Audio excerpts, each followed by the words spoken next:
My name is Rebecca S. Smith, and I'm 30 years old. By the time I drove to the restaurant for my parents' anniversary dinner, I wasn't just tired, I was hollowed out in that specific way you get after weeks of being pulled in 10 directions by other people's emergencies.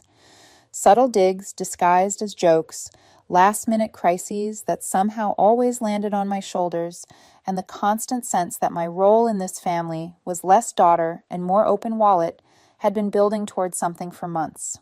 I didn't know exactly what the breaking point would look like when it arrived, but I knew I couldn't keep living inside this pattern, smiling through it, pretending it was love. The decision had been stacking up quietly. I'd bailed my sister out of credit card debt 3 separate times, each one framed as temporary, each one followed by her acting like it never happened. I'd paid for my parents' roof repairs when they forgot their insurance didn't cover it. I'd covered my dad's medical bills when he just needed a little help until payday, even though payday always came and somehow the repayment never did. Not once did any of them treat it like anything other than my duty. No thank you, no acknowledgement, just the expectation that I'd always be there, like a family utility that never turns off. The restaurant was one of my parents' favorites. Dim lighting, white tablecloths, the hum of conversation that forces you to lean in close to hear each other. It was the kind of place my mother liked because it made her feel seen.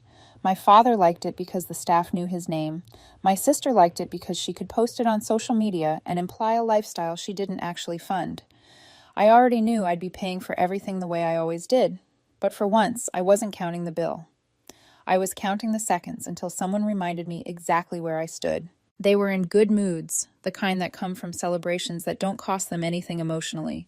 My mother was glowing, laughing at her own stories, drifting into that voice she uses in public, soft and polished, like she's narrating a version of our family that never includes the ugly parts. My father played the quiet pillar, nodding, smiling, letting her shine. My sister wore a smug little expression like she owned the room, like she belonged at the center of every table by default. We were halfway through dessert when it happened. My sister leaned across the table, champagne glass in hand, eyes locked on mine. She smiled, that half smirk she uses when she wants a reaction, and said, "Here's to the family disappointment who still thinks they're important." My mother laughed, not a polite laugh, not an awkward laugh, a real, unfiltered one that landed like a slap. My father stayed quiet, but he didn't look surprised. He didn't look offended. He looked like a man who had heard that same line in different forms for years and decided it wasn't worth correcting. I sipped my coffee and kept my face blank. Silence has a way of making people think they've won. It makes them bolder. It makes them believe you're swallowing the humiliation the way you always do. My sister's shoulders relaxed like she'd proven something. My mother kept smiling. My father stared at his plate. What none of them understood was that I wasn't sitting there as their passive target anymore. I was sitting there as the person holding the key to something they couldn't afford to lose, the mortgage on their new house. The bank had only approved it because I signed on as guarantor. Without me, the deal didn't wobble, it collapsed. And the toast, the laugh, the quiet acceptance from my father, it didn't just hurt, it clarified. By the time I got home, the decision I'd been considering for weeks turned into action. I pulled the loan paperwork from my desk drawer like it had been waiting for me, like it already knew where this was going. I called the bank and told them I wanted my name removed immediately. The woman on the phone confirmed I could do it in person that night, so I drove over, walked in, signed the withdrawal form, and handed it back across the counter. My signature looked clean, deliberate, final. I didn't send a message. I didn't warn anyone. I didn't want to debate. I wanted the discovery to hit them like cold water, sudden and undeniable, the way my sister's words had hit me over dessert. At exactly 8:40 the next morning, my phone lit up. My dad's name appeared. Then again, then again, then again. 38 calls in a row, like the number itself was supposed to frighten me into obedience. On the 39th, I answered. He didn't say hello. He didn't ask if I was okay. He didn't even pretend this was about anything other than what he wanted. "The bank contacted us," he said, voice tight and frantic. "The loan isn't secured anymore. What did you do?" I let the silence stretch just long enough to make him hear himself. "I have work to do," I said calmly. "Rebecca, don't do this," he snapped. "Fix it. Call them back. Tell them it was a mistake." Like I could just undo it with a smile. like I was still the family tool he could grab when something broke. "I have work to do," I repeated, and I hung up. The silence after that was better than any toast, because for the first time, they were the ones reaching, and I was the one deciding whether they got access. And they still had no idea that this was only the first crack. By noon, the day after the anniversary dinner, the storm had fully formed. My phone lit up with a message from my sister, short and sharp, exactly the way she speaks when she's angry, but still believes she has the upper hand. "You've really screwed us over. No apology, no acknowledgement of the toast, no recognition that she'd humiliated me in front of our parents. Just accusation, as if I'd vandalized something that belonged to her." I stared at the message for a moment, then locked my phone and went back to work. If I responded, even to defend myself, I'd be stepping back into the role they expected me to play. Around 1 o'clock, my mom called. She didn't jump straight to the loan. She never does. She prefers the long way around, the emotional maze that wears you down before you realize you've been cornered. She told me my dad hadn't touched his breakfast, that he'd been pacing the house, muttering about losing everything. Then she dropped the phrase I'd heard my entire life, the one that's supposed to override all logic. "We're family. We don't do this to each other." I almost laughed. Family, apparently, could humiliate me publicly and laugh about it, but drawing a financial boundary was unforgivable. I told her I had a meeting to get to and ended the call before she could pivot to guilt.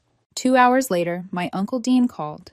He almost never reaches out unless there's a wedding or a funeral, so his sudden interest in my well-being was obvious.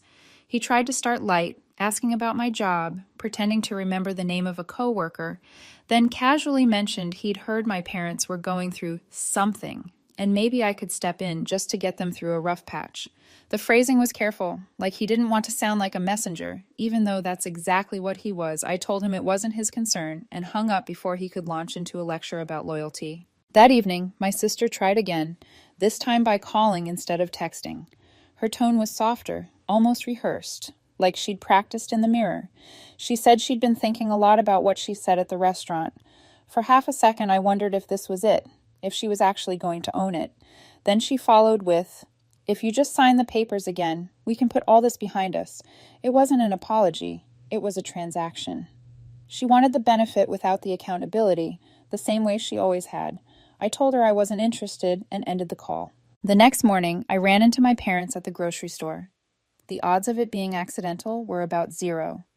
My mom walked up immediately, skipping any small talk, and told me they'd been up all night searching for temporary apartments they couldn't even afford. My dad stood behind her, arms crossed, not saying a word, but his stare was heavy. It wasn't the look of someone asking for help. It was the look of someone who believed they were owed it. They talked about deposits, furniture orders, how unfair it all was, how embarrassed they felt. Not once did they mention the dinner. Not once did they acknowledge why this was happening. Over the next 3 days, the pressure campaign turned into a coordinated operation. A cousin texted me about the long-term damage I was causing. A family friend called just to check in, then shifted seamlessly into telling me I was making a huge mistake and that my parents had always been there for me, which was funny because I could list a dozen times they hadn't. My sister sent me a photo of her kids with a caption about how this would affect them too, as if my refusal to co-sign a mortgage was somehow putting them in danger. Every message skipped straight past what she'd said at dinner and landed squarely on what I was supposedly taking away. I stayed quiet through all of it. I didn't explain. I didn't argue. Every unanswered call and ignored text seemed to make them more frantic, because they still believed this was temporary. They thought time was on their side, that I'd cave the way I always did just to make it stop. By the 4th day, it was clear they'd moved on to surveillance. Unknown numbers started calling. People I hadn't spoken to in years, suddenly checking in. Saturday morning, I left my apartment early to grab groceries across town, hoping for a quiet hour. When I walked out with my bags, my stomach dropped. My dad was leaning against my car like he'd been waiting for me. My mom sat in the passenger seat holding a manila folder on her lap. They smiled like this was a normal family moment. I didn't have to guess how they'd found me. Later, I'd learned my sister had used an old rideshare account we'd both forgotten about, my payment info still linked, tracking my movements for days. Before I could even speak, my dad launched into it. The bank had given them one final window, 3 days before the mortgage would fully collapse. My mom pulled the papers from the folder and held them out like a peace offering. Everything was filled out already. All I had to do was sign. Right there, in the parking lot, like a street deal. I told them I wasn't signing anything. My dad stepped closer, his voice dropping into that low, threatening register he uses when he thinks authority should scare me. He told me I was letting outside influences poison my loyalty. He told me I'd regret this someday. My mom stayed quiet, watching, waiting for me to break. I didn't. I walked past them, unlocked my car, and left. That night, I came home to find an unmarked envelope under my door. Inside was a handwritten letter from my sister. She opened with a half apology, then promised that if I just signed the loan again, she'd never ask me for anything ever again. I'd heard that promise since I was 18. It had never once been true. Tucked inside the letter was something she didn't mean to include, a folded receipt from a luxury resort in Florida. 2 rooms, her name on one, my parents on the other. Thousands of dollars, spent just weeks after they'd called me claiming they were barely staying afloat. The next morning, an automated email from the bank landed in my inbox. My name had been listed as an emergency contact on 2 of their other accounts, ones I'd forgotten existed. They'd quietly added me again last month. That's when it clicked. This wasn't about survival. This was about control. They didn't want to swim without me holding them up. And I finally understood that pulling my name off the mortgage was never going to be enough. Once I saw the resort receipt and the bank notification in the same 24 hours, something inside me went very still. Not angry, not hurt, certain. The mortgage wasn't the real problem anymore. It had never been. The problem was the web of quiet access points they still had into my life, the ones I'd left open because they were framed as just in case or for emergencies or because that's what family does. Those phrases are powerful when you're raised to believe love is measured by how much inconvenience you'll tolerate. That night, I opened every old folder I had. Paper statements, archived emails, password reset notices I'd ignored because nothing bad had happened yet. It took hours, but it was all there if you knew how to look. The joint emergency account we'd opened years ago when I was still in my early 20s, back when I believed being helpful meant being needed. It was supposed to be for real emergencies only. Over time, the withdrawals had become casual. 50 here, 100 there. Always small enough not to trigger alarms, always justified later with vague explanations. I'd been watching it for months, quietly tracking how the money rarely went toward anything urgent. Restaurants, weekend trips, gifts for people I barely knew, convenience dressed up as crisis. The next day, I went to the bank after work. No calls, no warnings, no explanations. I asked to close the account. The teller was polite and asked if I wanted to keep it open in case I changed my mind. I told her there was no chance of that. The balance transferred cleanly into my private savings, and the account ceased to exist. It felt strangely anticlimactic, like snapping the last thread on a sweater you've been unraveling for years. The reaction was immediate. At exactly 7 a.m. the next morning, my mom called. Her voice had a sharp edge to it now, the one she uses when she realizes leverage has slipped. She didn't bother pretending she didn't know. She asked why the account was empty, and if I had any idea how much harder I'd just made things for them. I told her I knew exactly what I'd done. Then I ended the call. A few hours later, my sister tried a different angle. She showed up at my apartment without warning, holding a folder thick with mortgage documents like a prop in a play she'd rehearsed too many times. She didn't say hello. She told me if I signed again, the whole mess could disappear. No more arguing, no more tension. Like this was a bad weather system we could just wait out together if I cooperated. When I told her I wasn't interested, she shifted instantly from fake concern to irritation. At one point, she wedged her foot in the door to keep me from closing it. I closed it anyway. By evening, the extended family joined in. A cousin sent a long message about how I was damaging relationships that took a lifetime to build. An aunt I barely knew called to say she was disappointed in me. A family friend tried to guilt me by saying my parents were too proud to admit how badly they needed me, which was absurd, considering they'd spent the past week telling everyone exactly how badly they needed me. They all kept talking about what I was taking away. Not one of them talked about the years I'd already given. That's when I started closing everything else. I went back to the bank and had my name removed as an emergency contact from every account they owned. While I was there, I asked the manager to put a permanent note on my profile. No joint accounts, no additions, no exceptions without my in-person approval and ID. She asked if there was a specific incident. I told her it was a recurring issue. She didn't press. That evening, I combed through insurance policies and found I was still listed as a secondary policy holder on their home and auto insurance. Being on there gave them authorization and power that could come back to bite me under the wrong circumstances. One call fixed that. I added password locks only I knew. I didn't tell them any of this. If they were going to discover it, I wanted it to be at the moment they tried to use me and couldn't. 2 days later, my sister called again, voice falsely upbeat. She said they had a plan, a better plan. She let it slip that they were reapplying for the mortgage through a different bank, and all they needed from me was a quick signature at the end. Just a formality, she said. What she didn't know was that earlier that morning, I'd already been tipped off.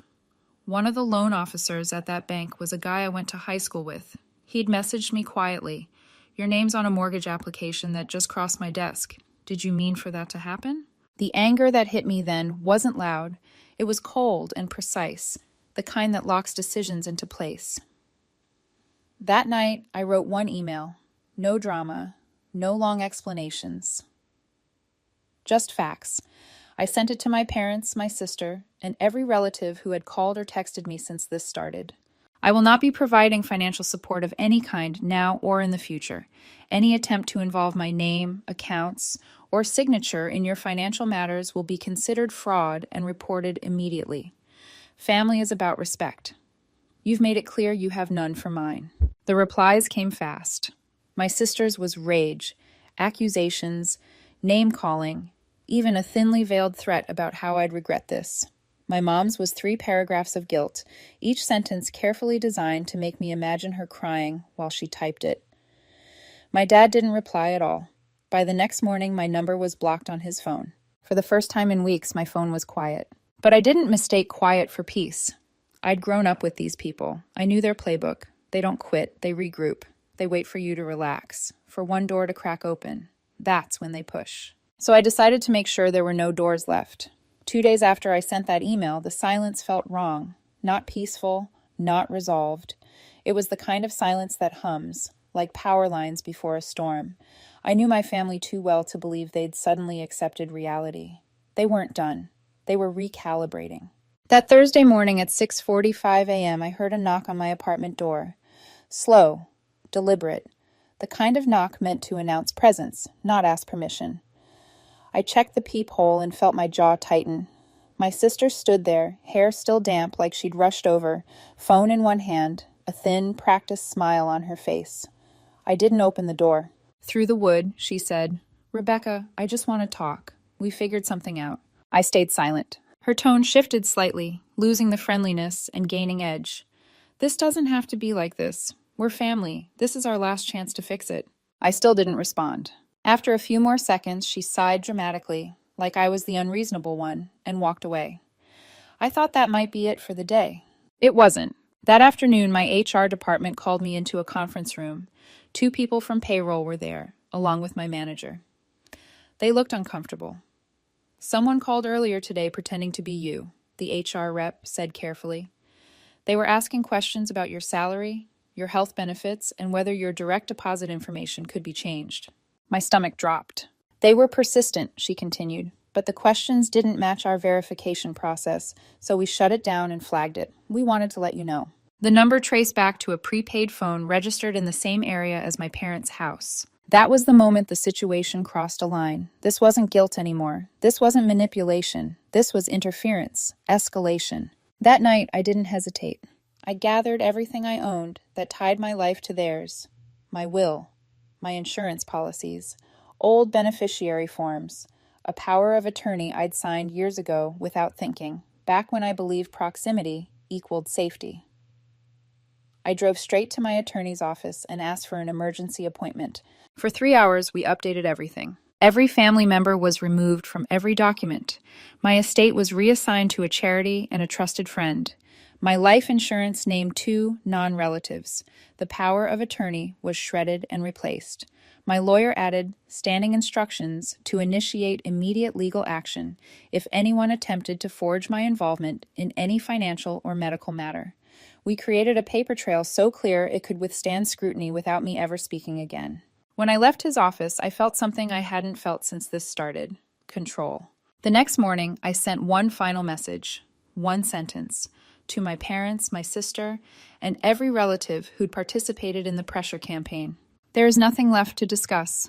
That was it. For the next week, there was nothing. No calls, no texts, no surprise appearances, no third-party check-ins. It was almost eerie. I didn't trust it, but I welcomed the quiet anyway. I slept better.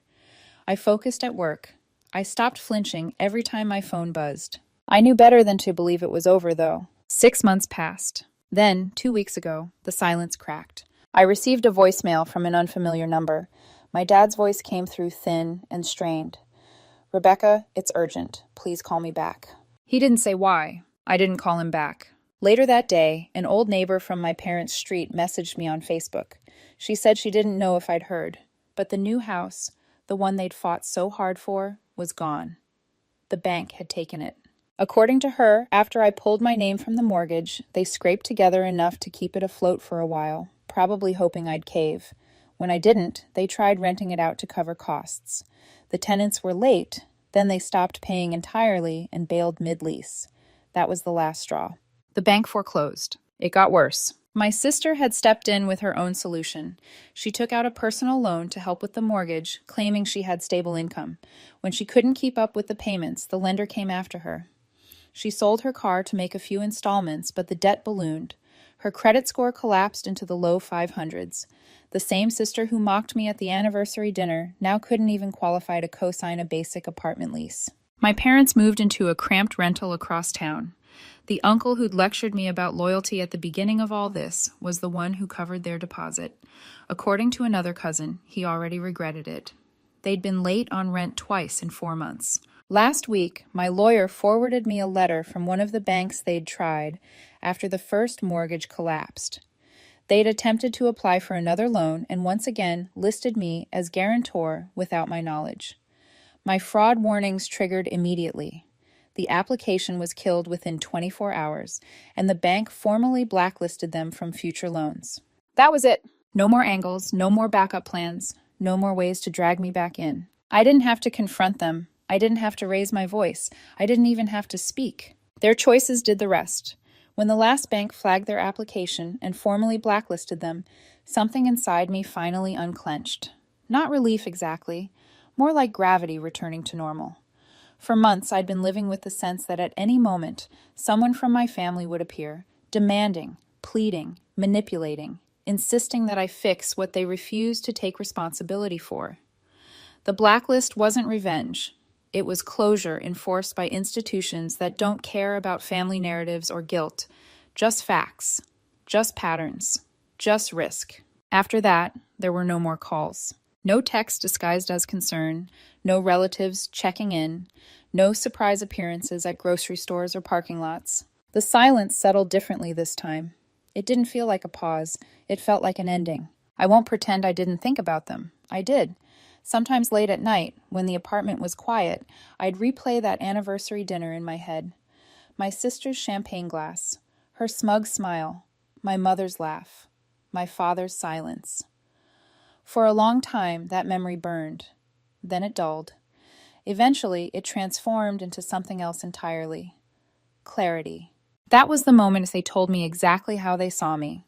Not as a daughter, not as a sister, as a resource, as a fallback plan, as something useful, not something valuable.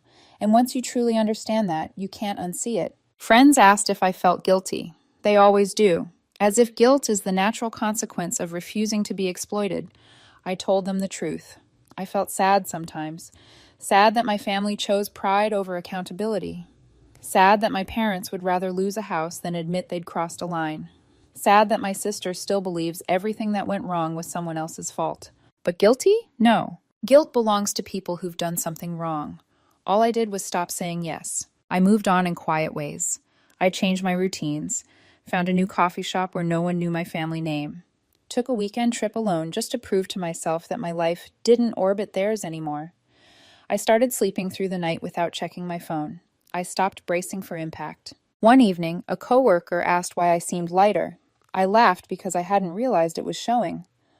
I closed a very expensive account, I said, and left it at that.